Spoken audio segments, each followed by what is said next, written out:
Halo, selamat datang di channel saya. Perkenalkan, nama saya Siti Muslimah Kohar Musakir dari kelas IAN 5E dengan NIM 1056111202121. Video ini bertujuan untuk memenuhi tugas mata kuliah aplikasi sistem informasi.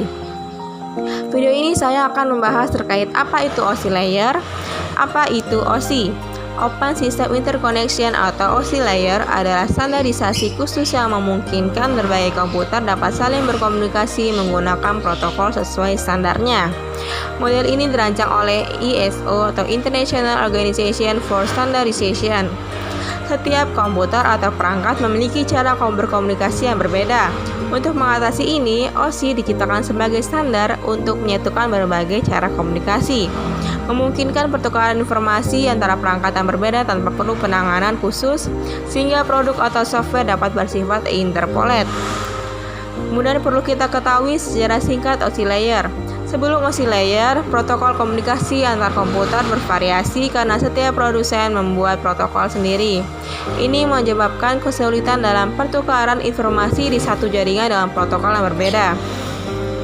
Pada akhir tahun 70-an, proyek ISO dan CCATTT muncul untuk menciptakan protokol standar. Hasilnya pada tahun 1983 terbentuklah Open System Interconnection atau OSI yang menggabungkan konsep dari kedua proyek tersebut. Fungsi OSI Layer. Fungsi utama OSI Layer adalah memudahkan pembuat PC, jaringan komputer, dan pengembang software agar produk mereka dapat terhubung tanpa perlu pengaturan khusus. Meskipun tidak selalu diterapkan dalam praktik, konsep OSI Layer tetap digunakan terutama untuk melacak masalah yang dapat menyebabkan gagalnya fungsi jaringan. OSI Layer mempermudah pencarian masalah jaringan, memotong waktu pelacakan, dan memudahkan upaya penyelesaiannya. Berikut adapun 7 lapisan OSI Layer. Standar OSI Layer bekerja dalam prosedur yang sistematis. Konsep ini membagi alur sistem komunikasi secara runtut ke dalam 7 lapisan abstrak atau layer dengan fungsinya masing-masing. Adapun penjelasan 7 lapisan OSI Layer. Pertama, Physical Layer.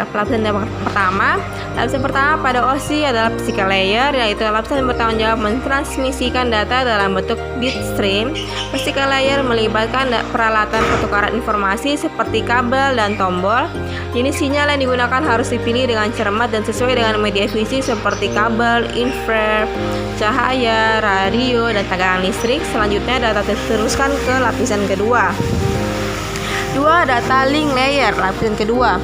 Data Link Layer ini bertugas membuat dan mengakhiri sebuah koneksi antara dua node atau jaringan yang terhubung secara fisik.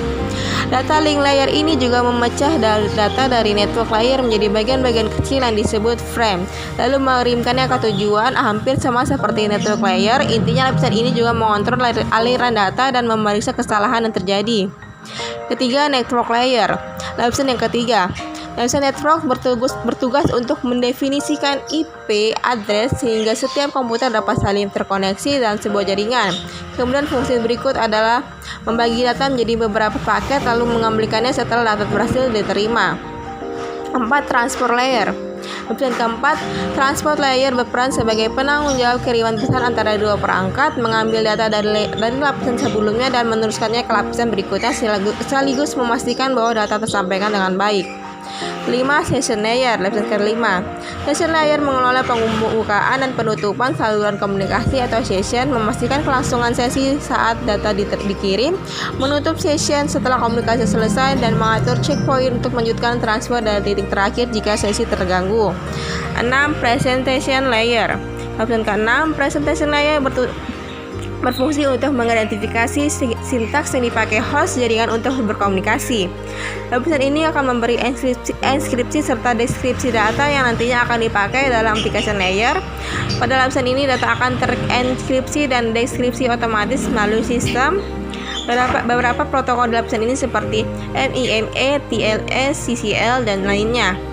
7. Application Layer. Lapisan ke-7, pada layer paling atas terdapat Application Layer. Di lapisan ini terjadinya interaksi pengguna dengan aplikasi yang menggunakan fungsionalitas jaringan. Beberapa contoh protokol yang ada di layer ini seperti HTTP, SMTP, dan protokol lain.